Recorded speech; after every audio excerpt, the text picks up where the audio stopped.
ओम शांति। मुरली है 3 सितंबर 2023। अव्यक्त बाप दादा के मधुर महावाक्य। रिवाइज कोर्स है 25 नवंबर 1995 मधुबन। आज का टाइटल है पार मत, पार चिंतन और पार दर्शन से मुक्त बनो। पार मत, पार चिंतन और पार दर्शन से मुक्त बनो और पार उपकार करो। आज बाप दादा अपने चारों ओर जो बाप के बच्चे हैं, विशेष हैं, उन सर्व विशेष आत्माओं को देख रहे हैं। चाहे भारत के व विदेश के किसी भी कोने में है, लेकिन बाप दादा सर्व विशेष आत्माओं को समीप देख रहे हैं। बाप दादा को अपने विशेष बच्चों को देख हर्ष होता है। जैसे आप बच्चों को बाप को देखकर खुशी होती है ना, खुशी होती है, तब तो भाग कर आए हो ना। तो बाप को भी खुशी होती है कि मेरा एक एक बच्चा विशेष आत्मा है। चाहे बुजुर्ग है, अनपढ़ है, छोटे बच्चे हैं, युवा हैं, प्रवृत्ति वाले हैं, लेकिन सारे विश्व के आगे विशेष हैं। चाहे कितने भी बड़े बड़े वैज्ञानिक चमत्कार दिखाने वाले भी हैं, चंद्रमा तक पहुंचने वाले भी हैं, लेकिन बाप के विशेष बच्चों के आगे वो भी अनजान है। पांचों ही तत्वों को जान लिया, उन्हों पर विजय भी प्राप्त कर ली, लेकिन छोटी सी बिंदु आत्मा को नहीं जाना। यहाँ छोटे बच्चे से भी पूछेंगे तुम कौन हो, तो क्या कहेगा? आत्मा हूँ कहेगा ना। आत्मा कहाँ रहती है वो भी बताएगा। और वैज्ञानिक से पूछो आत्मा क्या है, आत्मा के ज्ञान को अभी तक जान नहीं सके, तो कितने भी बड़े हिस्ट्री के हिसाब से, इस दुनिया के हिसाब से विशेष हो, लेकिन जिसने अपने को नहीं जाना, उससे तो यहाँ का 5 वर्ष वाला बच्चा विशेष हो गया।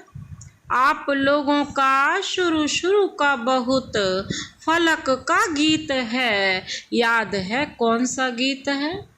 एक गीत था, कितना भी बड़ा सेठ स्वामी हो, लेकिन अलफ को नहीं जाना। तो कितने भी बड़े हो, चाहे नेता हो चाहे अभिनेता हो, लेकिन अपने आप को नहीं जाना तो क्या जाना। तो ऐसी विशेष आत्माएं हो। यहाँ की अनपढ़ बुजुर्ग माता है और दूसरी तरफ अच्छा महात्मा है, लेकिन बुजुर्ग माता फलक से कहेगी कि हमने परमात्मा को पा लिया, और महात्मा कहेगा परमात्मा को पाना बहुत मुश्किल है। लेकिन यहाँ 100 वर्ष के आयु वाली भी निश्चय बुद्धि होगी, तो वो क्या कहेगी? तुम ढूंढते रहो, हमने तो पा लिया। तो महात्मा भी आपके आगे क्या है? प्रवृत्ति वाले फलक से कहेंगे कि हम डबल पलंग पर सोते हैं, इकट्ठे रहते भी पवित्र हैं, क्योंकि हमारे बीच में बाप है। और महात्माएं क्या कहेंगे? कहेंगे आग कपूस इकट्ठा रहना यह तो असंभव लगता है। और आपके लिए क्या है? प्रवृत्ति वाले बताओ, पवित्र रहना मुश्किल है या सहज है? सहज है या कभी कभी मुश्किल हो जाता है? जो पक्के हैं वो तो बड़ी सभा हो, या कुछ भी हो, फलक से कह सकते हैं कि पवित्रता तो हमारा स्वधर्म है। पर धर्म नहीं है, स्वधर्म है तो स्वयं सहज होता है, पर मुश्किल होता है। अपवित्रता पर धर्म है ना, लेकिन पवित्रता तो स्वधर्म है ना। तो ऐसे अपनी विशेषता को जानते हो ना, क्योंकि नए नए भी बहुत आए हैं ना, लेकिन कितने भी नए हैं, पवित्रता का पाठ तो पक्का है ना। कई बच्चे ऐसा भी करते हैं, जब तक बाप से मिलने का 1 साल पूरा नहीं होता, सबको पता है कि यह नियम पक्का है, तो मधुबन में आने तक तो ठीक रहते हैं, लेकिन देख लिया पहुंच गए तो कई वापस जाकर अलबेले भी हो जाते हैं। लेकिन सोचो कि पवित्रता की प्रतिज्ञा किससे की? बाप से की ना। बाप का फरमान है ना, तो बाप से प्रतिज्ञा कर, और फिर अगर अलबेले होते हैं तो नुकसान किसको होगा? ब्राह्मण परिवार में तो 1 जाते 10 आते हैं, लेकिन नुकसान कमज़ोर होने का है, उन आत्माओं को होता है। इसलिए जो भी नए नए पहली बार आए हैं, वो बाप के घर में तो पहुंच गए। बाबा कहते यह तो भाग्य की बात है कि, लेकिन तकदीर की लकीर को कभी भी कम नहीं करना, तकदीर तो बड़ा करना। बाबा कहते देखो, कोई भी बच्चा लौकिक में भी पैदा होता है तो सभी क्या कहते हैं? सदा जिंदे रहे, बड़ी आयु रहे। तो बाप दादा भी विशेष आत्माओं की अविनाशी विशेषता देखना चाहते हैं, थोड़े टाइम की नहीं। 1 साल चले, 2 साल चले, ये नहीं। अविनाशी रहने वालों को ही अविनाशी प्रारब्ध प्राप्त होती है। तो माताएं भी पक्की हैं, क्योंकि चाहे आप 1 साल के हों या 2 साल के हों, 4 के हों, लेकिन समाप्ति तो एक ही समय होनी है ना। विनाश तो इकट्ठा ही होगा ना, कि आप कहेंगे कि हम तो 2 साल के हैं, हमारी सिल्वर जुबली हो जावे, पीछे विनाश होवे, यह तो नहीं होगा ना। इसलिए पीछे आने वाले को और आगे जाना है, थोड़े समय में बहुत कमाई कर सकते हो। फिर भी आप लोगों को पुरुषार्थ का समय मिला है, आगे चल कर के तो इतना समय भी नहीं मिलेगा। सुनाया था ना कि अभी लेट का बोर्ड तो लग गया है, लेकिन टू लेट का नहीं लगा है। तो आप सभी लकी हो, सिर्फ अपने भाग्य को स्मृति में रखते हुए बढ़ते चलना, कोई बातों में नहीं जाना। आज बाप दादा देख रहे थे कि बच्चों के पुरुषार्थ का समय वेस्ट क्यों जाता है। चाहता कोई नहीं है, सब चाहते हैं कि हमारा समय सफल हो, लेकिन बीच बीच में कहाँ आधा घंटा, कहाँ 15 मिनट, कहाँ 5 मिनट वेस्ट चला जाता है। तो उसका कारण क्या? आज बाप दादा ने देखा कि मेजॉरिटी का विशेष पुरुषार्थ जो कम या ढीला होता है, उसके 3 कारण हैं। पहला है, चलते चलते श्रीमत के साथ साथ आत्माओं की पारमत मिक्स कर देते। कोई ना कोई बात सुना दी और आप समझते हो कि सुनाने वाला तो अच्छा सच्चा महारथी है, और आपका उस पर फेथ भी है जब ऐसी कोई आत्मा आपको कोई ऐसी बातें सुनाती है जिससे इंटरेस्ट भी आता है, समाचार तो अच्छा है। जैसे संसार समाचार अच्छा लगता है ना, तो ब्राह्मण संसार समाचार भी अच्छा लगता है। तो आपने उस पर फेथ रख करके तो बात सुन ली, माना अपने अंदर समा ली, कट नहीं किया, तो बात सच्ची भी है।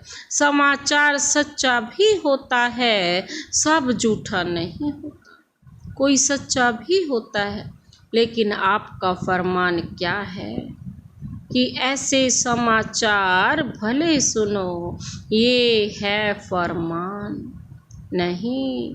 जिससे आपका कोई कनेक्शन नहीं है, सिर्फ दिलचस्प समाचार है, आप कर कुछ नहीं सकते, सिर्फ सुन लिया तो वह समाचार बुद्धि में तो गया, टाइम वेस्ट तो हुआ या नहीं, और बाप की श्रीमत से पर मत मिक्स कर दी, क्योंकि बाप की आज्ञा है सुनते हुए नहीं सुनो।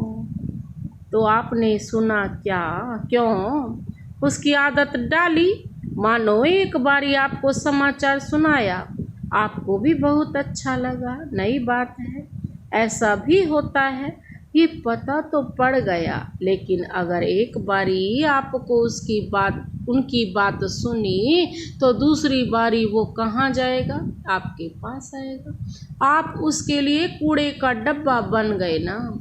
जो भी ऐसा समाचार होगा तो आपके पास ही आकर सुनाएगा, क्योंकि आपने सुना, इसलिए तो आपको उसको समझाओ, ऐसी बातों से उसको भी मुक्त करो। सुन करके इंटरेस्ट नहीं बढ़ाओ, लेकिन अगर सुनते हो तो आप में इतनी ताकत हो जो उसको भी सदा के लिए फुल स्टॉप लगा दो। अपने अंदर भी फुल स्टॉप लगाओ। जिस व्यक्ति का समाचार सुना उसके प्रति दृष्टि में व संकल्प में भी घृणा भाव बिल्कुल नहीं हो। बाबा कहते हैं इतनी पावर आप में है तो यह सुनना नहीं हुआ, उसका कल्याण करना हुआ। लेकिन रिजल्ट में देखा जाता है मेजॉरिटी थोड़ा थोड़ा किचड़ा इकट्ठा होते होते ये घृणा भाव या चाल चलन में अंतर आ जाता है, और कुछ भी नहीं होगा ना, तो उस आत्मा के प्रति सेवा करने की भावना नहीं होगी।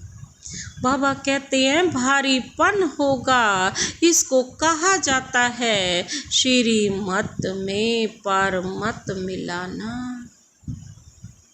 बाबा कहते समाचार तो बाप दादा भी सुनते हैं, लेकिन होता क्या है मेजॉरिटी का भाव बदल जाता है, सुनाने में भी भाव बदल जाता है। एक आकर कहता है मैंने देखा कि ये दो बात कर रहे थे, और एक का सुना हुआ, दूसरा फिर कहते हैं नहीं नहीं खड़े भी थे और बहुत अच्छी तरह से नहीं खड़े थे। दूसरा एडिशन हुआ और तीसरा कहेगा इन्हों का तो होता ही है। कितना भाव बदल गया, उन्हों की भावना क्या और बातों में भाव कितना बदल जाता है। तो ये परमत वायुमंडल को खराब कर देता है। तो जो टाइम वेस्ट जाता है उसका एक कारण परमत और दूसरा कारण है पर चिंतन। एक से बात सुनी तो 8-10 को नहीं सुनावे, यह हो नहीं सकता।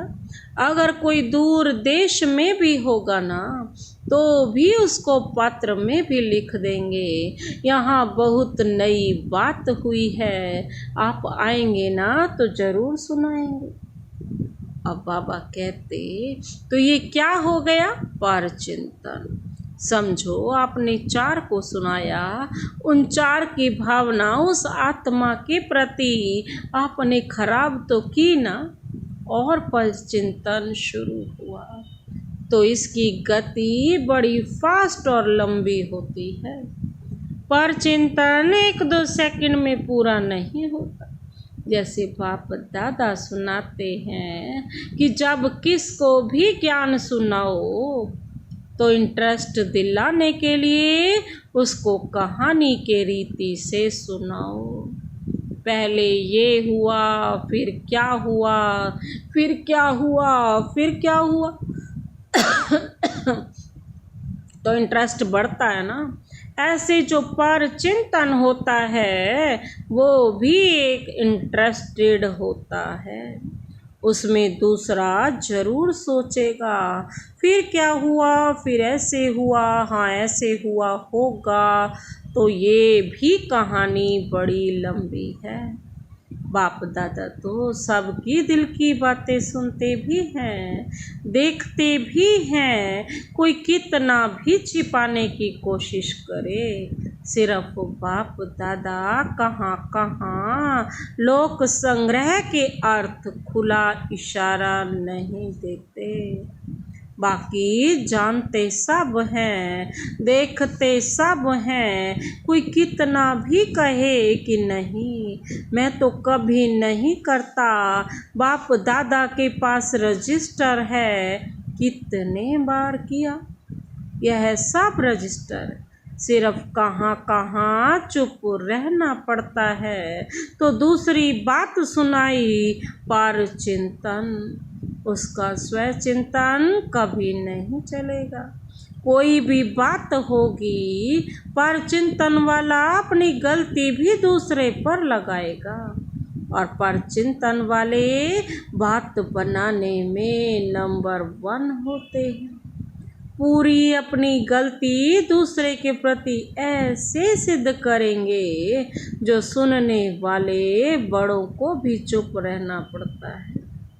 तो स्वचिंतन इसको नहीं कहा जाता कि सिर्फ ज्ञान की पॉइंट्स रिपीट कर दी या ज्ञान की पॉइंट्स सुन ली, सुना दी, सिर्फ यही स्वचिंतन नहीं है। लेकिन स्वचिंतन अर्थात अपनी सूक्ष्म कमजोरियों को, अपनी छोटी छोटी गलतियों को चिंतन करके मिटाना, परिवर्तन करना, यह स्वचिंतन है। बाकी ज्ञान सुनना और सुनाना उसमें तो सभी होशियार हो।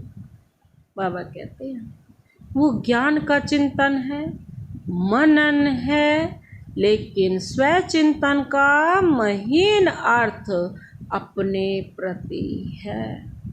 क्योंकि जब रिजल्ट निकलेगी तो रिजल्ट में यह नहीं देखा जाएगा कि इसमें ज्ञान का मनन अच्छा किया या सेवा में ज्ञान को अच्छा यूज़ किया।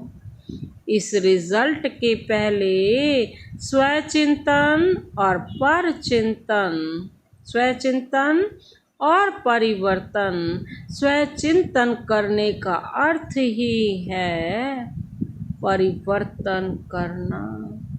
तो जब फाइनल रिजल्ट होगी उसमें पहली मार्क्स प्रैक्टिकल धारणा स्वरूप को मिलेगी। जो धारणा स्वरूप होगा वो नेचुरल योगी तो होगा ही। अगर मार्क्स ज़्यादा लेनी है तो पहले जो दूसरों को सुनाते हो, आजकल वैल्यूज़ पर जो भाषण करते हो, उसकी पहले स्वयं में चेकिंग करो। क्योंकि सेवा की एक मार्क तो धारणा स्वरूप की 10 मार्क्स होती है। सेवा की 1 मार्क और धारणा की 10 मार्क्स। अगर आप ज्ञान नहीं दे सकते हो लेकिन अपनी धारणा से प्रभाव डालते हो तो आपकी सेवा की मार्क्स जमा हो गई ना। आजकल कई समझते हैं कि हमको सेवा का चांस बहुत कम मिलता है।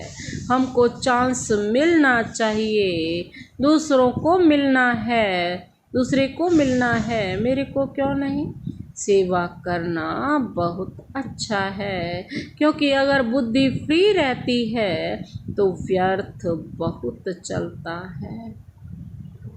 इसलिए सेवा में बुद्धि बिजी रहे, यह साधन अच्छा है। सेवा का उमंग तो अच्छा ही है, लेकिन ड्रामानुसार या सरकमस्टांस अनुसार मानो आपको चांस नहीं मिला और आपकी अवस्था दूसरों की सेवा करने की बजाय अपनी भी गिरावट में आ जाए, या वो सेवा आपको हलचल में लाए, तो वो सेवा क्या हुई। उस सेवा का प्रत्यक्ष फल क्या मिलेगा। सच्ची सेवा, प्यार से सेवा, सभी की दुआओं से सेवा, उसका प्रत्यक्ष फल खुशी होती है। और अगर सेवा में फीलिंग आ गई तो यहाँ ब्राह्मण फीलिंग को क्या कहते हैं, फ्लू वाला क्या करता है, सो जाता है, खाना नहीं खाएगा, सो जाएगा।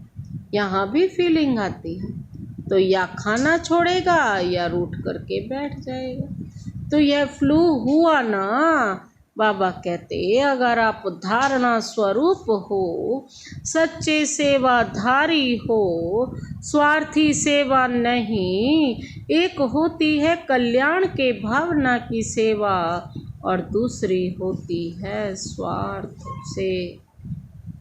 मेरा नाम आ जाएगा, मेरा अखबार में फ़ोटो आ जाएगा, मेरा टीवी में आ जाएगा, मेरा ब्राह्मणों में नाम हो जाएगा, ब्राह्मणी बहुत आगे रखेगी, पूछेगी। बाबा कहते हैं यह सब भाव स्वार्थी सेवा के हैं, क्योंकि आजकल के हिसाब से, प्रत्यक्षता के हिसाब से अभी सेवा आपके पास आएगी। शुरू में स्थापना की बात दूसरी थी, लेकिन अभी आप सेवा के पिछाड़ी नहीं जाएंगे। आपके पास सेवा खुद चल कर आएगी। तो जो सच्चा सेवाधारी है, उस सेवाधारी को चलो। और कोई सेवा नहीं मिली, लेकिन बाप दादा कहते हैं अपने चेहरे से, अपने चलन से सेवा करो। आपका चेहरा बाप का साक्षात्कार करे, आपका चेहरा आपकी चलन बाप की याद दिलाए, ये सेवा नंबर 1 है। ऐसे सेवाधारी जिनमें स्वार्थ भाव नहीं हो, ऐसे नहीं मुझे ही चांस मिले, मेरे को ही मिलना चाहिए, क्यों नहीं मिलता, मिलना चाहिए, ऐसे संकल्प को भी स्वार्थ कहा जाता है। चाहे ब्राह्मण परिवार में आपका नाम नामी ग्रामी नहीं है, सेवाधारी अच्छे हो, फिर भी आपका नाम नहीं है। बाबा कहते लेकिन बाप के पास तो नाम है ना। जब बाप के दिल पर नाम है तो क्या और चाहिए। फिर सिर्फ बाप के दिल पर नहीं, लेकिन जब फाइनल में नंबर मिलेंगे तो आपका नंबर आगे होगा, क्योंकि बाप दादा हिसाब रखते हैं। आपको चांस नहीं मिला, आप राइट हो, लेकिन चांस नहीं मिला तो वो भी नोट होता है। और मांग कर चांस लिया, वो किया तो सही, लेकिन वो भी मार्क्स कट होते हैं। यह धर्म राज का खाता कोई कम नहीं, बहुत सूक्ष्म हिसाब किताब है।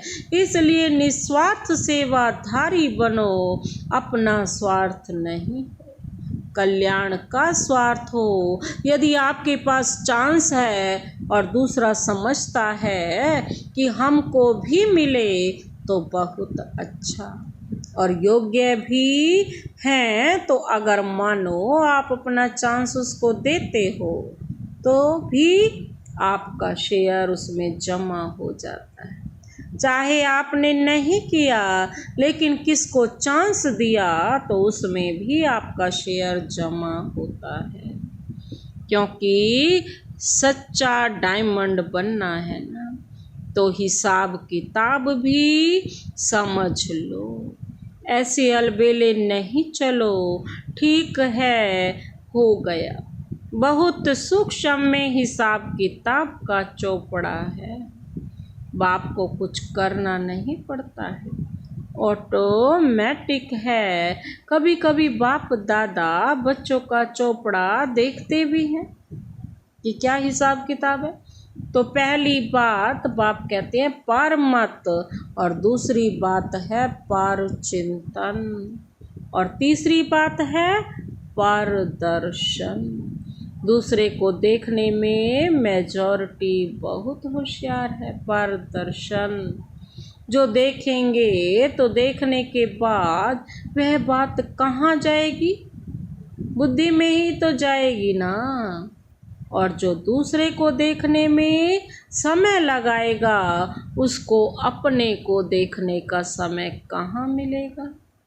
बातें तो बहुत होती है ना, और जो बातें होती हैं वो देखने में भी आती हैं, सुनने में भी आती हैं। जितना बड़ा संगठन उतनी बड़ी बातें होती हैं।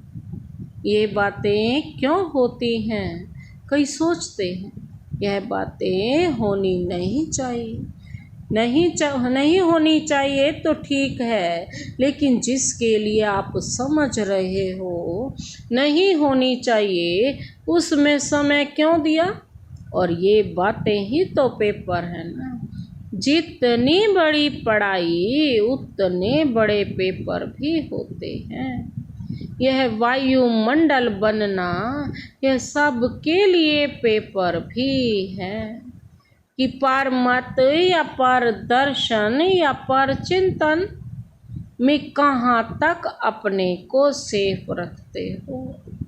दो बातें अलग हैं। एक है जिम्मेवारी, जिसके कारण सुनना भी पड़ता है, देखना भी पड़ता है, तो उसमें कल्याण की भावना से सुनना और देखना। जिम्मेवारी है, कल्याण की भावना है, वो ठीक है, लेकिन अपनी अवस्था को हलचल में लाकर देखना, सुनना या सोचना, बाबा कहती है यह रॉन्ग है। अगर आप अपने को जिम्मेवार समझते हो तो जिम्मेवारी के पहले अपनी ब्रेक को पावरफुल बनाओ। जैसे पहाड़ी पर चढ़ते हैं तो पहले से ही सूचना देते हैं कि अपनी ब्रेक को ठीक चेक करो। तो जिम्मेवारी भी एक ऊंची स्थिति है। जिम्मेवारी भले उठाओ, लेकिन पहले यह चेक करो कि सेकंड में बिंदी लगती है कि लगाते हो बिंदी और लग जाती है क्वेश्चन मार्क। बाबा कहते हैं वो रॉन्ग है, उसमें समय और एनर्जी वेस्ट जाएगी।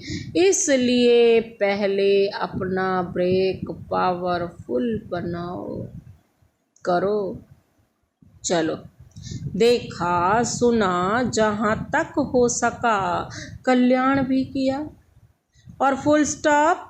अगर ऐसी स्थिति है तो जिम्मेवारी लो, नहीं तो देखते भी नहीं देखो, सुनते नहीं सुनो, स्वचिंतन में रहो, फायदा इसमें है। जो आज का पाठ क्या हुआ, तो आज का पाठ क्या हुआ, पार मत, पार चिंतन और पार दर्शन, इन तीनों बातों से मुक्त बनो। और एक बात धारण करो, वो एक बात है पर उपकारी बनो। 3 प्रकार की पर को खत्म करो और एक पर उपकारी बनो। बनना आएगा तो किन बातों से मुक्त बनेंगे?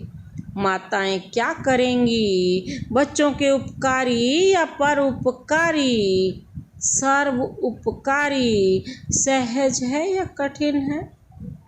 ऐसा करना सहज है या कठिन है? अच्छा, आज चारों ओर के वरदानी बच्चों को याद प्यार दे रहे हैं बाप दादा। चारों तरफ के सर्व विशेष विश्व के विशेष आत्माओं को सदा स्वचिंतन ज्ञान चिंतन करने वाले श्रेष्ठ आत्माओं को सदा बाप के श्रेष्ठ मत पर हर संकल्प बोल और कर्म करने वाले समीप आत्माओं को चारों ओर के डायमंड जुबली के लिए स्वयं को और सेवा को आगे बढ़ाने वाले ऐसे विशेष आत्माओं को बाप दादा का याद प्यार और नमस्ते। हम रूहानी बच्चों की रूहानी बाप दादा को नमस्ते नमस्ते, गुड मॉर्निंग। शुक्रिया बाबा, शुक्रिया।